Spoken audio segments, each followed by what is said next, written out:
बांग्लादेश की बेदखल की गई प्रधानमंत्री शेख हसीना ने इंटरनेशनल क्राइम ट्रिब्यूनल द्वारा सुनाई गई मौत की सज़ा नूं पूरी तरह पक्षपाती राजनीतिक तौर पर प्रेरित और गैर कानूनी करार देंदे हुए इस ते सिरे तो खारिज कर दिता है। सज़ा के ऐलान तो बाद नवी दिल्ली तो दिते गए पहले इंटरव्यू के 78 साला शेख हसीना ने कहा कि फैसला एक फर्जी और अखौती अदालत का है जिसनों कोई जनादेश प्राप्त नहीं है। शेख हसीना ने खुद ते लगे मनुखता विरुद्ध अपराध के दोषों को पूरी तरह खारिज कर दिता है। उन्होंने दोष लाया है कि यह मुकदमा उन्होंने गैर मौजूदगी में चलाया गया सी। उन्होंने तो अपना बचाव करने का भी मौका नहीं दिता गया, ना ही अपनी पसंद के वकील रखने की इजाजत दी गई है। हसीना का कहना है कि ICT विच इंटरनेशनल वर्गा कुछ भी नहीं है तो इसका मकसद सिर्फ अवामी लीग नूं राजनीतिक तौर पर खत्म करना है। उन्होंने 5 अगस्त 2024 तो ही भारत च शरण लई हुई है।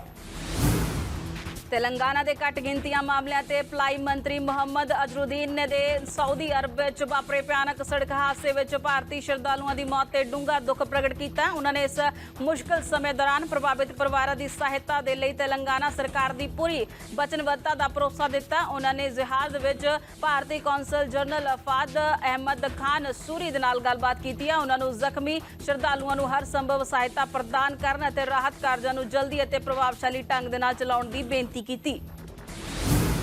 सऊदी अरब तो एक बेहद मंदभागी खबर सामने आई है जिथे भारतीय हज यात्रियों के नाल भरी एक बस मक्का तो मदीना जाते समय एक टैंकर के नाल टकरा गई, जिस कारण सवार घट्टो घट्ट 42 लोगों की मौत हो गई। दस्सिया जा रहा है कि यह यात्री भारत के हैदराबाद नाल संबंधित हैं। इस हादसे से प्रधानमंत्री नरेंद्र मोदी ने डूंगा दुख जताया है। बिहार के राष्ट्रीय जनता दल की विधायक दल की बैठक में यह फैसला लिया गया कि तेजस्वी यादव एक बार फिर बिहार विधानसभा में विरोधी धिर के नेता का अहदा संभालणगे। तेजस्वी नूं रस्मी तौर पर राष्ट्रीय जनता दल विधायक दल का नेता चुन लिया गया है। बैठक तेजस्वी यादव की रिहाइश से हुई, जिस में चुने गए हुए विधायकों के नाल पार्टी के सीनियर नेता जिमें कि लालू प्रसाद, राजपाल राखवी देवी अते मिसा भारती भी मौजूद सन। हालांकि लालू प्रसाद अते राखवी देवी मीटिंग खत्म होने तो पहला ही बाहर चले गए सन। कपूरथला की रहने वाली सरबजीत कौर के मामले में एक नवा मोड़ आया, जिसने पाकिस्तान में धर्म परिवर्तन करके निकाह करवाया। पाकिस्तान भजी सरबजीत कौर उर्फ नूर ने हुण स्थानक शेखपुरा अदालत च एक पटीशन दायर की है, जिस पाकिस्तानी नागरिक बनने की इच्छा जाहिर की है। यह दावा किया जा रहा है कि इस्लामी कानून के तहत एक मौलवी के 2 गवाहां की मौजूदगी में उन्हां दा ब्याह होया है। ब्याह के दस्तावेजों की अदालत में अजे तस्दीक नहीं की गई है, क्योंकि गवाहां के हस्ताक्षर और दस्तावेजों की अजे तक तस्दीक नहीं हुई है। दिल्ली सरकार राजधानी च किफायती गुणवत्ता वाला भोजन प्रदान करने लिए अटल कंटीन योजना शुरू कर रही है। मुख्यमंत्री रेखा गुप्ता ने कहा कि इस योजना के तहत लोड़वंद लोगों को सिर्फ 5 रुपए च पौष्टिक पेट भर भोजन मिलेगा। इस योजना का उद्देश्य मजदूरों, रिक्शा चालका, काम करने वाले ते घट आमदन वाले समूहों को काम करते समय किफायती गुणवत्ता वाला भोजन प्रदान करना है। मुख्यमंत्री रेखा गुप्ता ने कहा कि अटल कंटीन 25 दिसंबर को अटल बिहारी वाजपेयी के जन्मदिन से खुलणगे। कंटीना का पहला पड़ाव राजधानी के कई क्षेत्रों में शुरू होगा। महाराष्ट्र तो एक हैरान कर देने वाली खबर सामने आ रही है, जिथों के मुंबई नगर निगम के एक अधिकारी ने दस्सिया कि मुंबई के एक निजी स्कूल की कंटीन में समोसे खाण मगरों 5 बच्चे बीमार हो गए। अधिकारी ने दस्सिया कि 10 तो 11 साल की उम्र के बच्चे काटक कोपर के इंदिरा नगर इलाके के एक निजी स्कूल के विद्यार्थी हैं। कंटीन में समोसे खाण तो बाद बच्चे बीमार हो गए और उन्होंने राजावाड़ी हस्पताल के लिजाया गया। अधिकारी ने अगे दस्सिया कि पीड़िता विचों 3 डॉक्टरी सलाह के विरुद्ध टेस्टां तो बाद अपने आप हस्पताल तो चले गए, जदों कि 2 कुड़ियां का इलाज चल रहा है और उन्हां दी हालत स्थिर है। उन्होंने कहा कि काटक पर पुलिस मामले की जांच कर रही है। हिमाचल प्रदेश के कांगड़ा जिले च एक वड्डे नकली विआह रैकेट का पर्दाफाश होया है। यह गिरोह खास तौर पर उन्हां परिवारों को निशाना बनाउंदा सी जिन्हां दे पुत्तर लंबे समय तो विआह नहीं करवा पा रहे सन। गिरोह के मैंबर लाड़ी मुहैया करवाने के बदले लाड़े के परिवार तो 2 लाख रुपए तक वसूलते सन। यह रकम पंजाब में विआह लई कुड़ी लभण के खर्चे वजों लई जाती सी। विआह तो बाद लाड़ी सोने चांदी के गहने और नकदी लैके भज जाती सी।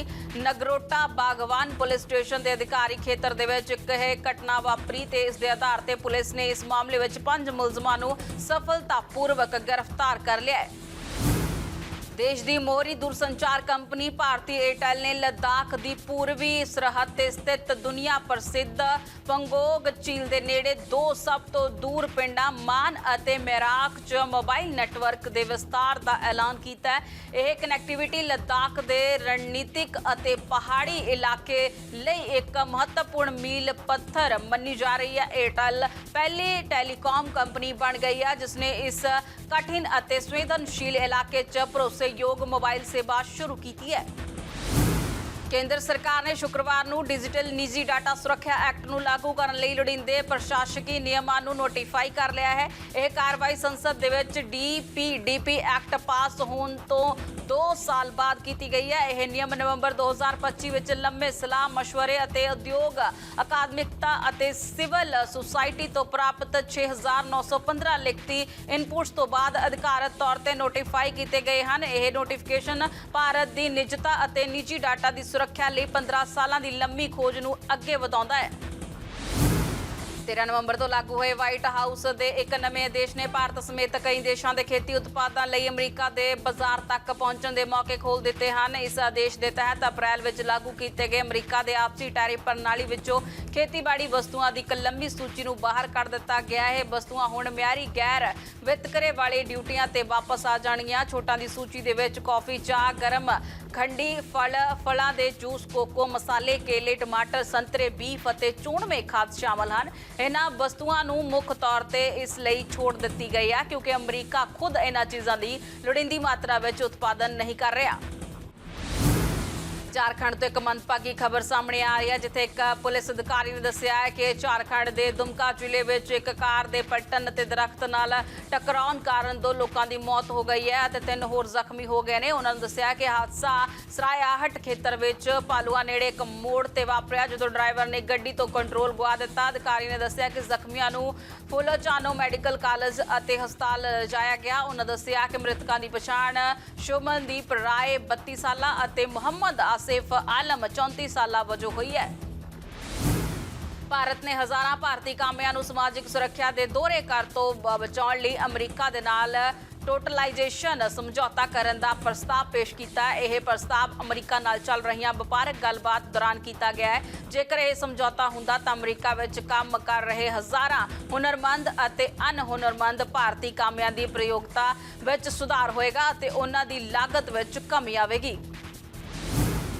एक पासे रूस यूक्रेन विचाले कई सालों तो चलती आ रही जंग रुकण का नां नहीं लै रही। उत्थे ही यूक्रेन ने फ्रांस तो 100 राफेल लड़ाकू जहाज खरीदण दे लई दिलचस्पी पत्र ते दस्तखत कीते ने। पैरिस विच यूक्रेन के दूतावास अते फ्रांसीसी राष्ट्रपति के दफ्तर ने यह जानकारी दी है। फ्रांसीसी राष्ट्रपति एमैनुअल मैक्रों के दफ्तर ने कहा है कि यूक्रेन के राष्ट्रपति वोलोदिमीर ज़ेलेंस्की और फ्रांसीसी राष्ट्रपति ने एक दस्तावेज से दस्तखत किए हैं जिस विच कहा गया है कि यूक्रेन राफेल जट लड़ाकू जहाज़ों समेत फ्रांसीसी रक्षा उपकरण खरीदण की संभावना ते विचार कर रहा है।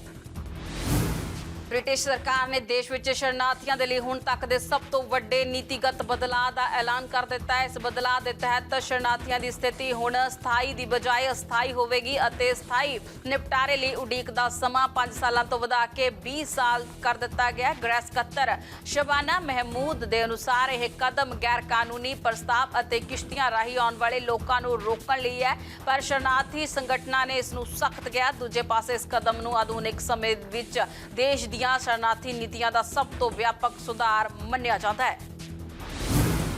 खेतीबाड़ी ਅਤੇ किसान भलाई मंत्रालय ने पुष्टि की है कि प्रधानमंत्री किसान सम्मान निधि योजना की 21ਵੀਂ किश्त 19 नवंबर 2025 ਨੂੰ जारी की जाएगी। इस दिन प्रधानमंत्री नरेंद्र मोदी योग किसानों के बैंक खातों में सीधे 2000 ट्रांसफर करेंगे। यह योजना 24 फरवरी 2019 तो चल रही है तो हरेक योग किसान परिवार को 6000 की सालाना सहायता मिलती है। हुण तक देश भर के 11 करोड़ तो बाद किसान परिवारों को 20 किश्तां राही कुल 3.70 ਲੱਖ ਕਰੋੜ ਤੋਂ ਵੱਧ ਵੰਡੇ ਜਾ ਚੁੱਕੇ ਹਨ।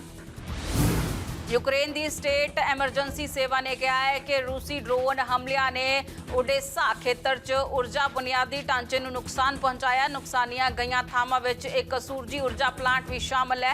यूक्रेन की हवाई फौज ने ਐਤਵਾਰ ਨੂੰ ਕਿਹਾ कि रूस ने शनिवार ਐਤਵਾਰ ਦੀ ਦਰਮਿਆਨੀ ਰਾਤ ਨੂੰ कुल 176 ड्रोन हमले किए ਤੇ एक मिसाइल अदा की जिस ਵਿੱਚ 9 ਲੋਕਾਂ ਦੀ मौत हो गई। यूक्रेन ने दावा किया है कि उसने 139 ड्रोनां ਨੂੰ तबाह किया है। रूसी रक्षा मंत्रालय ने ਐਤਵਾਰ ਨੂੰ कहा कि उस ਦੀਆਂ फौजां ने बीती रात यूक्रेन ਵੱਲੋਂ ਕੀਤੇ ਗਏ 57 ड्रोन हमलिਆਂ ਨੂੰ नाकाम कर दिता।